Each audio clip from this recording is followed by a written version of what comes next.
بادشاہ یہ سب دیکھ کر خوش ہونے کی بجائے حکم دیتا ہے کہ اس کا سر قلم کر دو، اس نے میری بیٹی کے ساتھ اتنی بے عزتی کی ہے۔ سپاہی بھلے کو گرفتار کر کے سر قلم کرنے لگتے ہیں کہ بھلا کہتا ہے ایک موقع دو، مجھے وزیر سے ملوا دو۔ وزیر اعلیٰ مجھے ایک دفعہ بادشاہ کے سامنے لے چلو۔ وزیر بادشاہ کے سامنے حاضر ہوتے ہوئے، بادشاہ سلامت، اس کی آخری خواہش ہے کہ یہ ایک دفعہ آپ سے بات کرنا چاہتا ہے۔ بادشاہ بولو، بھلا شخص۔ بادشاہ سلامت، میں نے پہلے کہا تھا میرا طریقہ علاج تھوڑا مختلف ہے، اس پر کوئی سوال نہیں کرے گا، اور وعدے کے مطابق اگر آپ کی بیٹی ٹھیک ہو جاتی ہے تو آپ اس کی شادی بھی مجھ سے کریں گے۔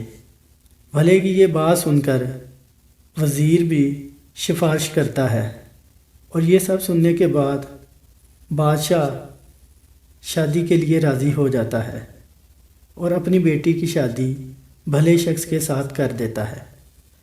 شادی ہو جاتی ہے، بھلا شکار کے لیے باہر نکلتا ہے کہ برا شخص اسے دور سے دیکھ لیتا ہے اور حیرانگی کے ساتھ سپاہیوں سے پوچھتا ہے کہ یہ کون ہے جو شاہی سواری پر سوار ہے۔ سپاہی کہتے ہیں کہ یہ بادشاہ کا داماد ہے اور بادشاہ کا ولی عہد بھی ہے۔ برا شخص اب نئی کوئی شیطانی چال کا سوچتا ہے۔ بھلا شخص شکار سے واپس آتا ہے اور بادشاہ سے عرض کرتا ہے، بادشاہ سلامت، میرا شاہی خزانہ ہے فلاں جگہ پر، مجھے کچھ سپاہی اور کچھ ضروری سامان درکار ہے۔ بادشاہ کہتا ہے کہ شہزادے، نئی شادی ہوئی ہے، 4 دن آرام کر لو، پھر لے آنا۔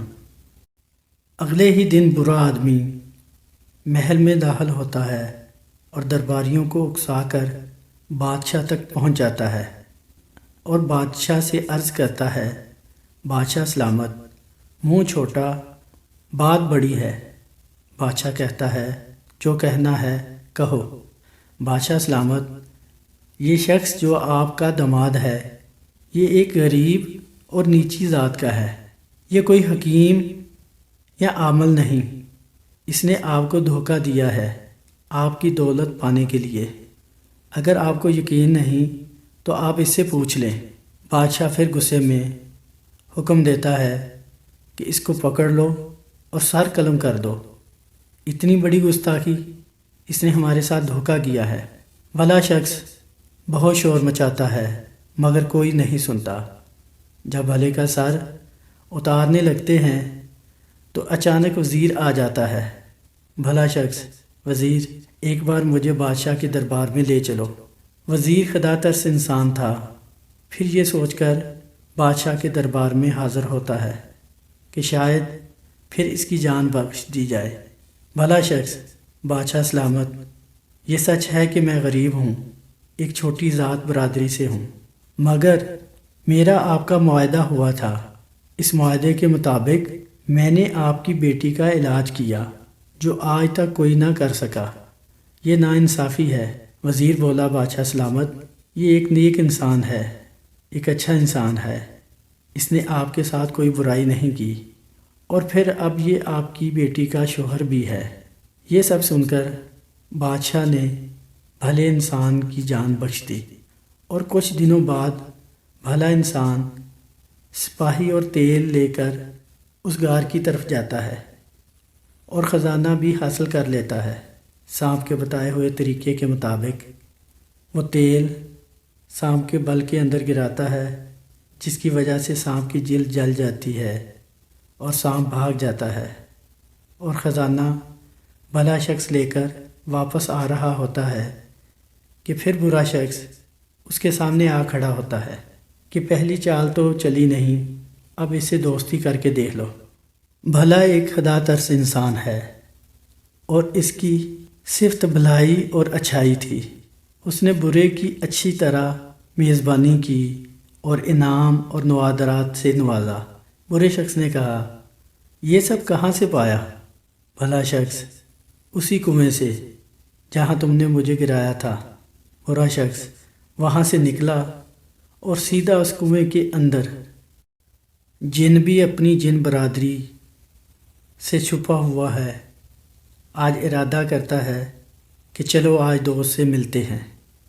دونوں کنویں پر پہنچتے ہیں، حال احوال دریافت کرتے ہیں تو سانپ کہتا ہے کہ یار سب کچھ چھن گیا۔ جن بھی آگے سے جواب دیتے ہوئے، ہاں بہت بڑی بےعزتی کا سامنا کرنا پڑا مجھے بھی۔ جن سانپ سے پوچھتا ہے، یہ راز میں نے صرف تمہیں بتایا اور تم نے مجھے، مگر یہ کسی اور تک کیسے پہنچا؟ سانپ، لگتا ہے اس رات کوئی ہماری باتیں سن رہا تھا۔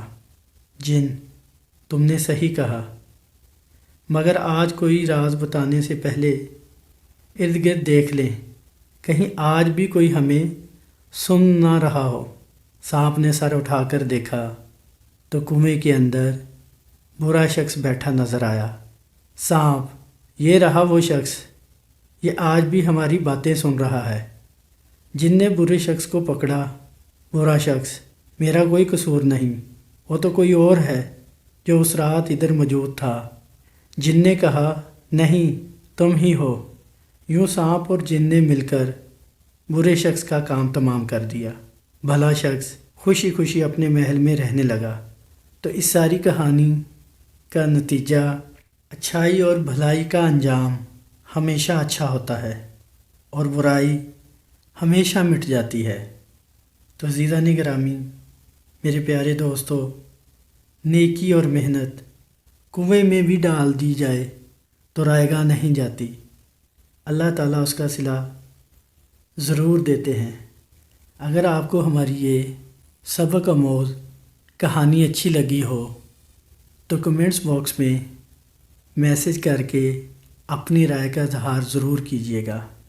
اللہ تعالیٰ ہم سب کو نیکی اور اچھائی کی توفیق اور استقامت عطا فرمائے۔ صدقہ جاریہ سمجھ کر اس ویڈیو کو لائک، شیئر اور چینل کو سبسکرائب ضرور کیجیے گا۔ ہمارے چینل کو ضرور وزٹ کریں۔ اپنا بہت سا خیال رکھیے گا۔ جزاکم اللہ خیرہ۔